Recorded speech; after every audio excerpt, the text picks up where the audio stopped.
Generation leap के बाद शुरू होगा अभीरा की बेटी मायरा का नया सफ़र। अभीरा और अरमान ने कहा अलविदा। जी हाँ दोस्तों, यह रिश्ता क्या कहलाता है कि आने वाली कहानी में लीप आने वाला है और आपको एक नई कहानी देखने को मिलेगी। कहानी में आप देख रहे हैं कि अरमान के सपनों का सिलसिला खत्म होने का नाम ही नहीं ले रहा है। अरमान ने एक और सपना देख लिया है कि अभीरा को फांसी की सज़ा हो रही है। अब यहाँ पर अभीरा को उम्र कैद की सज़ा तो हो ही गई है, लेकिन अब उसे फांसी भी दी जा रही है, जिसे देखकर अरमान टूट चुका है और रो रहा है क्योंकि वह अभीरा के लिए कुछ कर नहीं पा रहा है। इतना ही नहीं, जब घर वाले बार बार यही जिक्र करेंगे कि अभीरा जेल में है, वह कैसे जी रही होगी, उस पर क्या बीत रही होगी, तो बार बार जेल का जिक्र सुनकर मायरा को लगेगा कि कहीं न कहीं उसकी माँ जेल में है और उसे जेल ढूंढना ही होगा। इसी सोच में वह बिना किसी को बताए निकल जाएगी। हालांकि कोई है जो मायरा को अरमान और अभीरा के पास जाने से रोक रहा है और इसीलिए मायरा का किडनैप करवा देता है।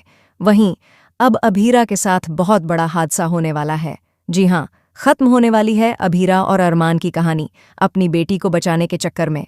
दोस्तों, जल्द ही आपको लीप आता हुआ नजर आएगा, जहां बड़ी हो चुकी होगी अरमान और अभीरा की बेटी पुकी यानी मायरा।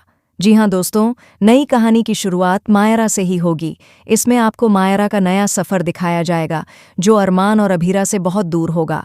लेकिन आखिरकार कौन मायरा को लेकर गया और यह नया सफ़र कितना मज़ेदार होने वाला है, यह देखना दिलचस्प होगा। साथ ही यह भी देखना मज़ेदार होगा कि नई पीढ़ी का किरदार कौन निभाएगा। फिलहाल आपको बता दें कि जल्द ही साबित हो जाएगा कि अभीरा निर्दोष है। अरमान और अभीरा अपने बेटे के साथ एक नई शुरुआत करने वाले हैं, लेकिन यह हादसा फिर से अरमान और अभीरा को उनकी बेटी से दूर कर देगा। इसके बाद मायरा अपने मम्मी पापा की तलाश में निकल पड़ेगी। तो दोस्तों, अब देखना मज़ेदार होगा कि आखिरकार लीप के बाद पुराने किरदार शो में बने रहते हैं या नई कहानी नए किरदारों के साथ शुरू होती है। फिलहाल आप कितने एक्साइटेड हैं शो में आने वाली इस लीप की कहानी को देखने के लिए? क्या आप चाहते हैं कि लीप के बाद भी अरमान और अभीरा शो में बने रहें या नहीं? हमें कमेंट करके बताइए।